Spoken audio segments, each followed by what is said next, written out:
Dans cette vidéo, nous allons voir les caractéristiques de Revit, ainsi que la présentation de l'interface. Quand on démarre Revit, on tombe sur cette page d'accueil. En haut à gauche, je vais encadrer en rouge et zoomer, on va voir les différents gabarits. Et Revit est dédié métier, c'est-à-dire que suivant le gabarit que l'on va choisir, on va bien sûr choisir différents métiers. Un gabarit construction, architectural, structure ou génie civil.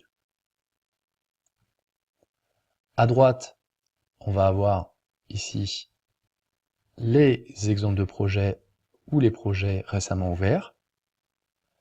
Et en bas, les différentes familles que nous verrons après. Alors, ce qui nous intéresse, nous, dans notre métier, c'est le gabarit architectural que je vous propose d'ouvrir maintenant. Nous sommes donc maintenant sur l'interface de Revit. Alors, ce que je vais vous présenter d'abord, c'est la partie du ruban, très cher à Autodesk et donc à AutoCAD, que j'encadre ici en rouge. La partie dessin, qu'on retrouvera ici. Une partie très importante et qu'on détaillera par la suite, ce sont les propriétés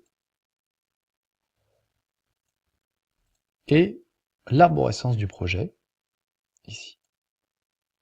Dans l'arborescence du projet, je vais zoomer directement dessus.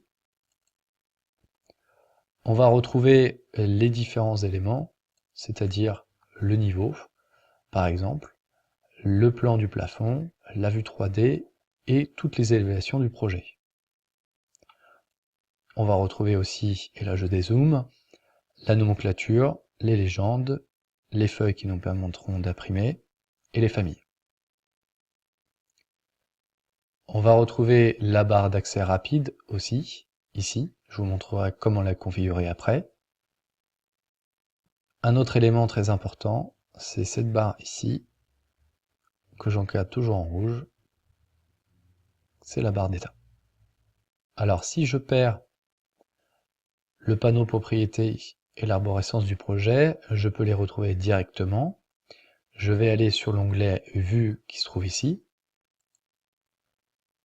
Et tout au bout à droite, j'ai Interface utilisateur.